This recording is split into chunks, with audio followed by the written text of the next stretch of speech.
우리가 이제 그 주변에 있는 또는 좀 멀리서라도 어떤 사람들을 볼 때에 그 사람에 대해서 갖는 나름대로의 그 판단이라고 하는 것이 있습니다. 그 판단을 할 때 어떤 사람은 상당히 이제 큰 기대를 하고 정말로 이 사람이 무엇인가 좀 큰 일을 한다고 하게 될 때, 큰 일을 맡았을 때에 뭔가를 좀 제대로 해낼 것 같다라고 하는 생각을 했던 사람이 정작 그 자리에 가서는 전혀 그렇지 못한 그런 모습들을 보이는 그러한 경우를 보기도 하고, 또 어떤 사람들은 좀 드문 경우지만 뭐 저 사람이 얼마나 특별하게 뭔가를 해낼 수 있을까 하는 이제 그런 생각을 하고 바라봤는데, 뜻밖의 무엇인가 중책을 맡았을 때 그 일들을 아주 제대로 해내는 그러한 모습들을 볼 때 우리는 이제 반전이라고 하는 말을 이제 거기서 사용을 하기도 합니다. 제가 이제 보면은 제가 이제 신학교 다닐 때 봤던 우리 주변에 있는 동기들 중에서도 가끔 그런 분들이 있어요. 뭔가 좀 크게 뭔가를 할 수 있을 것 같다라고 생각했던 분들이 별로 그렇지 못하고, 물론 이거 인간적인 판단입니다. 또 어떤 이들은 뭐 얼마나 크게 하겠나 하고 생각을 했는데 뜻밖의 좀 큰 일들을 하기도 하는 그런 모습들을 보고, 또 어떤 이들은 저 안에 들어있는 것이 뭐 이렇게 그렇게 깊은 것이 있을까 했는데 어느 순간인가 보면은 그 안에 참 그 깊은 것들이 들어있어서 정말 사람을 외모로 판단할 수가 없겠다라고 하는 그런 인생의 모습들을 가끔 보게 됩니다. 보통 이제 그런 경우를 우리가 이제 반전이라고 하는 말로 사용하기도 합니다. 그 남들만 보고 그러는 것이 아니라 내 인생도 가만히 돌아보게 되면 그런 반전이 없잖아 있었다라고 하는 것들을 아마도 경험했을 수 있을 거예요. 그러니까 내가 뭔가 정말 힘들고 어려웠던 상황에 처해지면서 이게 이제 이것으로 더 이상 어째 진도가 나가지 못할 것 같다라고 생각했던 것들이 뜻밖의 어떤 상황들을 만나서 그야말로 반전이 이루어지면서 그 일들을 뭔가 해낼 수 있는 그런 때가 있었다고 한다면, 또 어떤 것들은 이거는 틀림없이 잘 될 수밖에 없을 것이야 라고 생각했던 것들이 또 뜻밖의 어떤 난관을 만나서 힘들게 되는 그런 모습들을 우리가 세상을 살면서 간혹 경험하게 됩니다. 바로 인생의 반전이라고 하는 것이죠. 오늘 본문의 말씀입니다. 베드로가 입을 열어 말하되 내가 참으로 하나님은 사람의 외모를 보지 아니하시고 라고 하는 그러한 말씀을 하고 있어요. 이 말씀은 이제 사도행전에서 상당히 길게 그리고 중요하게 다루고 있는 그러한 말씀인데, 이탈리아 대의 그 백부장이라고 하는 고넬료의 집을 베드로가 방문했을 때 고넬료의 집안 가운데서 베드로가 한 설교의 시작입니다. 고넬료라고 하는 사람은 이탈리아 대의 이제 백부장이고 한떤 그러한 사람인데 이방인이죠. 이방인인데 어느 날 고넬료가 꿈을 꿔요. 환상을 봅니다. 환상을 보는데 지금 베드로가 가까이 와 있다 하니까 너는 사람을 보내서 그에게 말씀을 청해라 라고 하는 이제 그러한 환상을 보게 됩니다. 그런데 이방인이 그 정통 유대인을 청한다고 하는 것 자체가 이때 당시에 그렇게 있기 어려운 일이었습니다.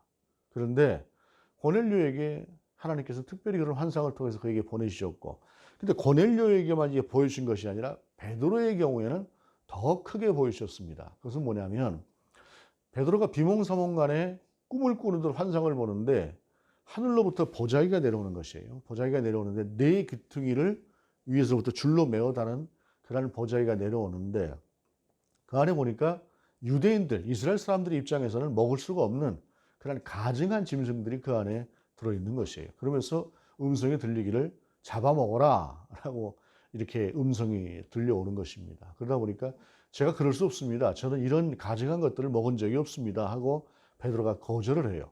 그런데 연거푸 3번 그러한 환상을 보게 됩니다.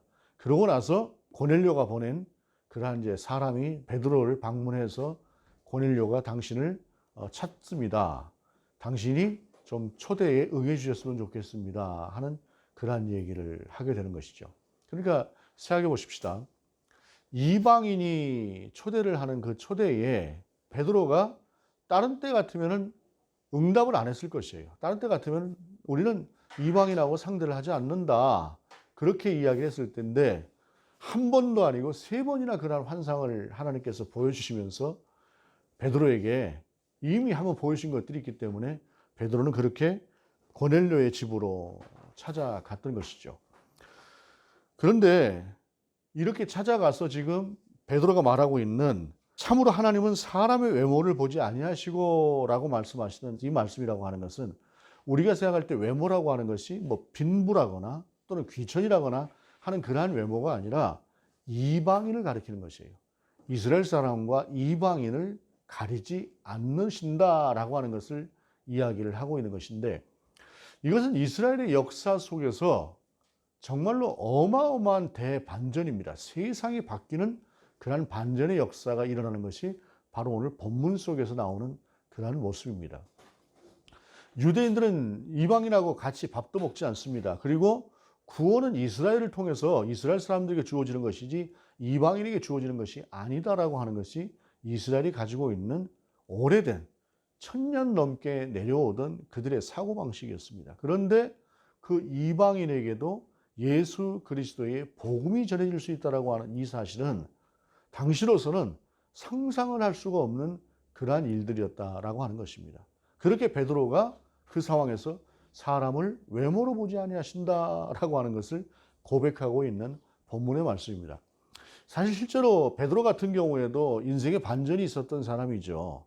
그 반전을 보게 되면 참 격동의 반전이 있었습니다.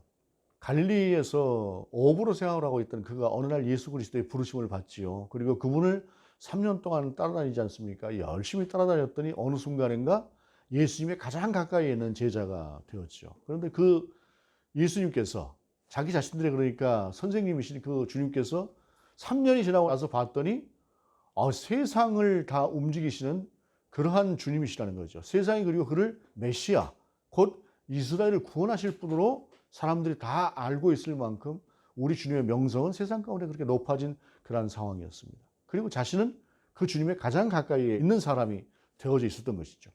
3년 전엔 그냥 어부였습니다. 그 어부라고 하는 것은 뭐 이렇게 특출난 직업도 아니고 세상에 주목해 줄 만한 그러한 사람도 아닙니다만, 이제 세상의 모든 시선이 오직 예수님께로만 가 있는 그러한 상황에서 가장 그 옆에 가까운 자리에 있는 자기 자신의 위치라고 하는 것은 아마도 감격스러웠을 것입니다.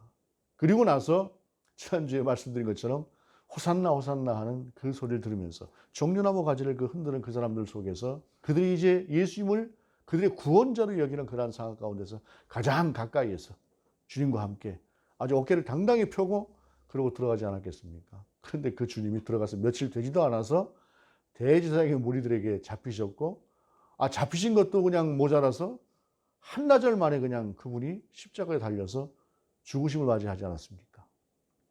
그러니까 하루 만에, 불과 하루 만에 이만큼 치솟았던 그 모든 기대라고 하는 것이 한꺼번에 꺼져버리면서 이제는 그는 죽음의 위협을 느껴야 되는 그러한 상황 가운데 떨어지는 그러한 사람이 되어버리지 않습니까? 그런데 그 다음에 반전이 일어나는 것은 우리 주님의 부활 이후에 그랬던 베드로가, 그렇게 숨었던, 예수님을 3번이나 부인했고 저주까지 했던 그 베드로가 주님의 사도로서 세워지면서 열방 가운데 복음을 전하는 사람으로 세워지고 그 사도 중에 가장 중심이 되는 그러한 사람이 되는 반전의 반전을 거듭하는 사람이 또한 이 베드로였다는 말씀입니다. 그 베드로를 통해서 고넬료에게 하나님께서 사람을 참으로 외모로 취하지 아니하신다라고 하는 이 선언을 하게 되는 것은 세계사적인 반전이 지금 일어나고 있는 것을 의미하는 것입니다. 예수 그리스도의 죽으심과 부활이 단지 유대인만을 위한 것이 아니라 세상에 있는 모든 사람들을 향해서 열려있다라고 하는 것이 선포되어지는, 그리고 그것이 인정되어지는 그 순간이 지금 본문의 순간이라는 것입니다. 역사적으로 아무리 큰 반전이 있었기로 이렇게 큰 반전은 없는 것입니다. 그렇게 말씀하시면서 본문에서 보게 되면 35절에 각 나라 중 하나님을 경외하며 의를 행하는 사람은 다 받으시는 줄 깨달았도다 라고 하면서 경건의 열망을 가지고 고넬료가 하나님을 향했던 그 모든 시간들을 하나님께서 받으셨다라고 하는 것을 베드로가 고백하고 있는 것이에요. 그러면서 36절에 보게 되면 만유의 주 되신 예수 그리스도로 말미암아 화평의 복음을 전하사 이스라엘 자손들에게 보내신 말씀, 곧 요한이 세례를 반포한 후에 갈릴리에서 시작하여 온 유대에 두루 전파된 것을 너희도 알거니와 라고 하면서 이제 고넬료가 들었던 복음이라고 하는 것에 대해서 베드로는 설명을 하기 시작하십니다. 근데 중요한 것은 만유의 주 대신 예수 그리스도라고 하는 오늘 본문의 말씀입니다. 만유의 주라고 하는 것은 지금 본문 이전까지는 만유의 주는 오직 하나님밖에 없습니다.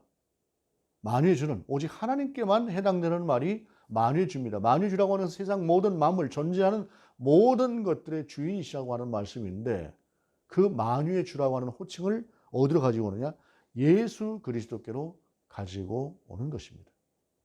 십자가에 달려 죽으셨던 그 주님, 어찌 보게 되면 무기력하게 보였던 그 주님, 그런데 그분이 바로 만유의 주였다라고 하는 것을 선언하면서 복음의 가장 큰 핵심이 되는 것이죠. 십자가에 달려 죽으셨던 그분이 단순하게 랍비도 아니었고 단순한 선생도 아니었고 단순하게 의로운 것들을 위해서 핍박을 받다가 죽으신 것도 아닌 그분은 만유의 주였다라고 하는 것을 베드로는 지금 선포하고 있는 것입니다.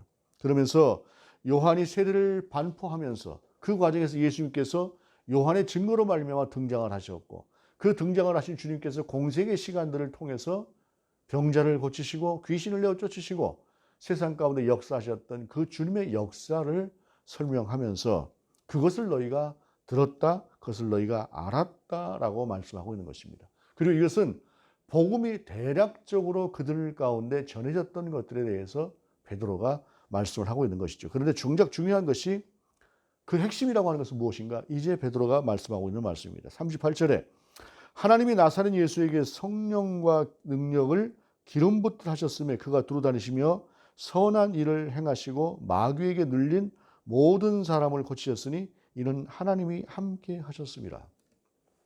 예수 그리스도가 만유의 주다, 그리고 그분은 나사렛 예수시다 라고 하는 이러한 호칭의 변화가 미묘하게 있는 것을 우리가 볼 수 있는데 이것은 상당히 다른 호칭을 이야기하는 것입니다. 예를 들어서 예수 그리스도다라고 하게 되면은 이 땅 가운데 오셨던 우리 주님이 메시아였다라고 하는 것을 강조할 때 예수 그리스도다 그렇게 호칭을 사용하게 되고 그 다음에 그리스도 예수다라고 하는 것은 메시아이신 그분, 십자가에 달려 죽으시는 그분, 그리고 부활하시는 그분이 예수시다라고 하는 무게의 중심이 더 중요한 쪽에 가 있을 때 그렇게 이야기를 하는 것이 그리스도에 가 있을 때. 근데 오늘 본문 속에서 이야기하고 있는 것은 나사렛 예수라고 하는 호칭입니다. 여러분 나사렛이라고 하는 동네가 어떤 동네다라고 하는 것에 대해서 가장 설명을 잘하고 있는 것은 요한복음 1장에서 나오는 그러한 이야기일 것입니다. 나사렛 1장에 보게 되면 빌립이 예수님을 만나고 예수님의 제자로 부르심을 받은 후에 나다나엘이라고 하는 한 사람을 주님께로 데리고 와요. 내가 주님을 만났다라고 하면서 나다나엘을 데리고 올 때에 나다나엘이 뭐라고 얘기를 하냐면 나사렛에는 선한 것이 나올 수가 없다. 그렇게 이야기를 해요.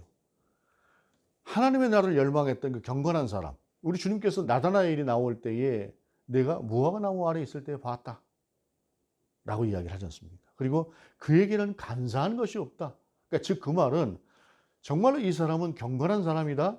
그리고 이 사람이 그러니까 그 말을 듣고 나서 뻘쭘해 있었을 거 아니겠습니까? 그런데 나는 네가 무화과 나무 있을 때 보았어 라고 이야기하는 것이에요. 아마 그 무화과 나무 아래에 있었던 빌립의 어떤 시간이라고 하는 것은 굉장히 특별한 시간이었겠죠. 아무도 볼 수 있는 시간 아니었고 주변에서 어찌 보게 되면 예수님이 뭐 주변에 있을 수가 없는 그러한 시간에 무화과 나무에 앉아서 기도를 했을지도 모르겠고 뭔가 탄식을 했을지도 모르겠고 이 땅에 존재하는 이 모든 악의 근원에 대해서 고민했을 수도 있을 것입니다. 그 시간을 내가 보았다라고 하는 것은 어찌 보게 되면 네가 무화과 나무에서 기도할 때 난 그 기도를 들었다라고 하는 그런 말씀 아니겠습니까? 경건했던 사람이에요. 아마도 열려 있었던 사람이었을 것 같습니다. 그런데 그가 하는 말이 나사렛에서는 선한 것이 날 수가 없다 라고 이야기를 했던 것이. 그 나사렛 예수, 가장 낮은 모습으로 오셨던 그 주님, 성육신이라고 하는 것 자체가 낮아짐이죠. 하나님이 사람이 되셨다라고 하는 것보다 더 낮아지시면 어디 있겠습니까? 그런데 그 낮아지심 중에서도 가장 낮아지신 주님. 갈릴리 자체가 예루살렘에 있는 사람들 입장에서 볼 때에는 그냥 하찮은 동네예요. 그냥 별 볼 일 없는 동네, 변방 그런 동네입니다. 그런데 그 갈릴리에서도 나사렛은 가장 더 낙후된 것. 정말로 그곳에는 어떠한 기대와 소망을 가질 수가 없는 그곳에서 나셨던 나사렛 예수 그리스도가 바로 하나님의 은혜로 말미암아 역사하셨던 예수 그리스도고, 그분이 바로 3년 동안 이 땅에 놀라운 역사를 일으키셨던 바로 그분이다라고 하는 것을 본문은 이야기하고 있는 것입니다. 그러면서 정말로 큰 핵심으로 이야기를 하고 있는 것이 38절에 우리는 유대인의 땅과 예루살렘에서 그가 행하신 모든 일의 증인이라. 그를 그들이 나무에 달아 죽였으나, 주님의 이름이라고 하는 것이 그냥 갈릴리 나사렛에만 있었던 것이 아니라 유대 온 땅에 그 이름이 퍼져 있었고, 그로 말미암아 대제사장의 무리들이 예수님을 십자가에 달아 죽였다는 것입니다. 그런데 오늘 본문은 뭐라고 말씀하고 있느냐면 그들이 나무에 달아 죽였으나 라고 하는 그 뒤에 그 반전의 말씀을 우리 가운데 하고 있는 것이죠. 참 인간적으로 보게 되면 절망스러울 수밖에 없는, 모든 것이 끝났다고 할 만한 시간일 것입니다. 말하자면 이스라엘의 가장 큰 힘을 가지고 있었던 대제사장의 무리들과 그들과 함께하는 무리들이 자기들의 힘과 세력을 위해서 혹시 메시아일지도 모르는, 물론 그들은 메시아 자체를 믿지도 않았을 것입니다. 백성들이 메시아라고 여기고 있는 그를 그저 하나의 정적으로만 알고 죽였던 것이죠. 그들이 조금이라도 그 속에서 하나님이 있었다고 한다면 혹시 저 사람이 진짜 메시아 아닐까라고 생각을 했겠지만 그들 속에는 전혀 그런 마음이 없었습니다. 마치 이완용이 같은 자들이 어차피 망할 나라, 내가 팔아먹은들 뭔 상관이 있겠어? 라고 했던 그러한 마음들이 바로 대제사장의 무리들이 예수님을 십자가에 달았을 때 가졌던 그런 마음들이라는 것입니다. 그러면서 예수님은 십자가에 달려 죽으셨어요. 그리고 모든 것이 끝나는 것처럼 보였던 것입니다. 그런데 그들이 나무에 달아 죽였으나 그 다음에 중요한 것들이 나오는 것이 무엇이냐면 그분이 다시 살아나셨다라고 하는 것을 이야기하고 있는 것입니다. 살아나신 그분이 바로 예수 그리스도시다라고 하는 것을 말씀하고 있는 것이에요. 모든 백성에게 하신 것이 아니요 오직 미리 택하신 증인 곧 죽은 자 가운데서 부활하신 그를 모시고 음식을 먹은 우리에게 하신 것이라. 그분이 나타나셔서 우리 가운데 증인이 되게 하셨고 보게 하신 것은 바로 우리를 통해서 그렇게 하셨다는 것입니다. 이것은 사도로서의 정통성을 이야기하는 것이고, 그 다음에 내가 너희에게 전하는 이 말씀이 참된 것이다라고 하는 것들에 대한 보증으로서 본문을 이야기하고 있는 것입니다. 나한테만 보였어? 그러니까 내 말만 들어야 되라고 하는 것이 아니라 온전한 정통성이라고 하는 것 자체를 가진 내가 너희에게 참말을 이야기하고 있는 것이다 라고 하는 것을 이야기하는 것이죠. 대제사장의 무리들이 예수님을 십자가에 매어 달아 죽였을 때에 그들은 그들이 승리한 것이라고 여기지 않았겠습니까? 화근을 다 없앴다고 여기지 않았겠습니까? 이제 끝났다. 이제 우리의 시대가 앞으로도 계속될 것이다 라고 하는 그런 생각을 했을 것입니다. 그런데 그것으로 끝나는 것이 아니라 우리 주님은 다시 살아나셨다라고 하는 것을 말씀하고 있는 것입니다. 세상에 반전이라고 하는 것이 많이 있지만 이보다 더 큰 반전은 없습니다. 물론 조금 전에 세계사적인 반전이라고 고넬료를 비롯한 이방인에게 열린 그러한 복음이 세계사적인 것이라고 이야기를 했습니다만 그 세계사의 핵심이 되는 것이 바로 무엇이냐? 그 주님이 살아나셨다라는 것입니다. 우리 주님을 혹시 안 죽으셨을까 봐 긴 창을 가지고 십자가에 달리신 그 주님의 옆구리를 푹 찔렀지 않습니까? 그리고 그것에서 물이 확 쏟아졌어요. 완전히 죽으셨을 때에 전혀 살아있다고 하는 어떤 반응이 없었을 때에 그 주님을 십자가에서 끌어냈습니다. 완전히 죽은 것을 확실하게 확인한 것이죠. 그러한 주님이 살아나셨다라고 하는 것입니다. 그리고 우리가 그 일의 증인이다라고 하는 것입니다. 자, 그러면서 베드로는 이렇게 마무리를 합니다. 42절 우리에게 명하사 백성에게 전도하되 하나님이 살아있는 자와 죽은 자의 재판장으로 정하신 자가 곧 이 사람인 것을 증언하게 하였고 그에 대한 모든 선지자도 증언하되 그를 믿는 사람들이 다 그의 이름을 힘입어 죄사함을 받는다 하였느니라. 여기서 죄사함이라고 하는 것은 우리가 일반적으로 알고 있는 그러한 죄의 개념, 그 죄의 없어짐의 개념이 아니라 하나님과 우리 사이를 가로막고 있어서 결코 하나님 앞에 나아갈 수 없었던 그 길을 우리 주님께서 십자가의 대속의 은혜로 말미암아 하나님 앞에 놓는 길을, 하나님 앞에 갈 수 있는 그 길을 열어주셨다라고 하는 것이 이 죄사함의 의미인 것이죠. 그것을 지금까지는 유대인들은 그렇게 하나님께로 나가는 길을 얻었다라고 생각을 했던 것이에요. 그리고 그 속에는 우리만 그 길을 갈 수 있다라고 생각을 했던 것이죠. 그런데 그 길이 이제 베드로를 비롯한 유대인들만이 아니라 바로 너희에게도 그 길이 열렸다라고 하는 것을 선언하는 것이 바로 본문의 말씀입니다.